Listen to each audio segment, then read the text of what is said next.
Hey everybody, thanks for tuning in. You know what I've realized? I've realized that I have not told you guys about all the bad things that happen in my tank, so maybe some people assume that it's pretty much going well, but that's really not the case. I think it's going well overall, but there are all sorts of things I have to deal with all the time. So today I'm going to show you the latest batch of things I have to deal with, but I'm starting you off with a few beautiful pictures before I start showing you the not so beautiful side of my tank. So here we go. First up, you are going to see Bryopsis. Yes, Bryopsis has taken over a good portion of my tank. This is letting it grow for like 2 to 3 weeks. You'll also see my green star polyps aren't coming out anymore.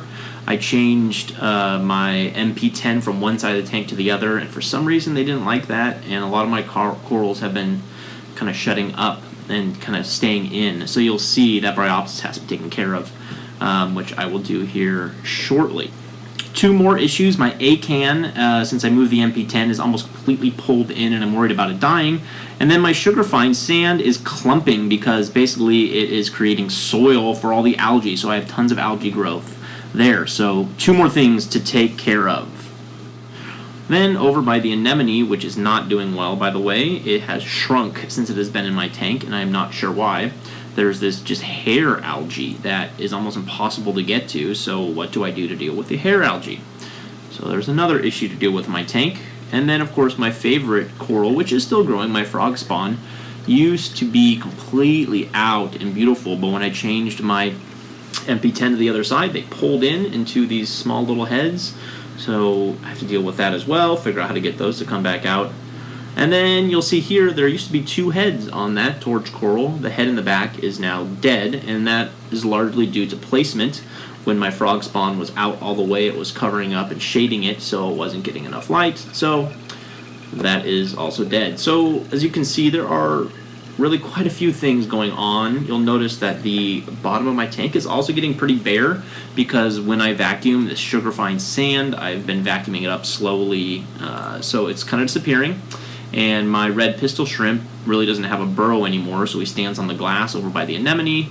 But I do have new sand, and I have 10 pounds. It's a little bit bigger than sugarfine, so today is the day for putting that in and taking care of all of that. So here is a little time lapse of, I don't know, maybe 3 hours worth of work taking care of the Bryopsis. What I did is I did a hydrogen peroxide soak for about 5 minutes. I made sure the green star polyps were pulled in first, and then I did a soak in a separate bucket, and then I ended up brushing it off. So I know the green star polyps will be okay. They're not coming out. They're going to not be super good for a while, but they're going to be fine.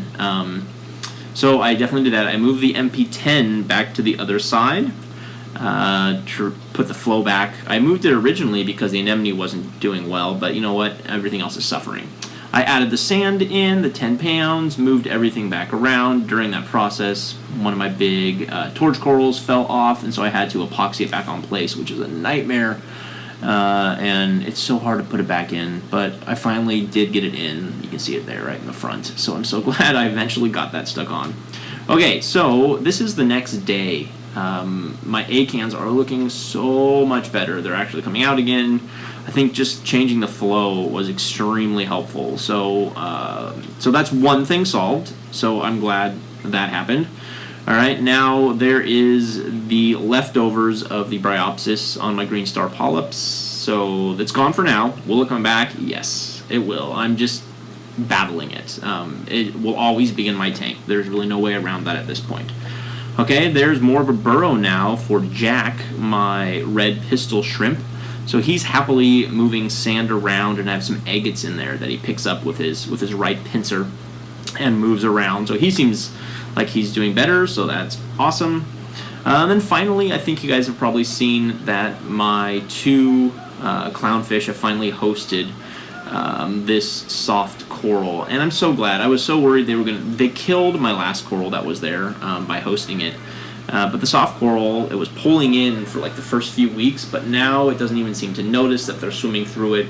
And Lucille, my large female, has even joined in, and I've actually seen Lucille defending her coral against one of the sapphire damsels who's kind of a bully, and I love it because she'll she'll be in it, and then she'll jump out as fast as she can, and then she'll go back in it. So that's really kind of good news. So you'll see, I mean, my tank is not always beautiful.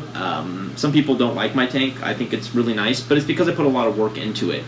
I introduced Bryopsis. I introduced all these negative things by not quarantining properly, and so that just means I just have more work I have to do. So anyway, thank you guys for watching, and have yourselves a fantastic day. Take care.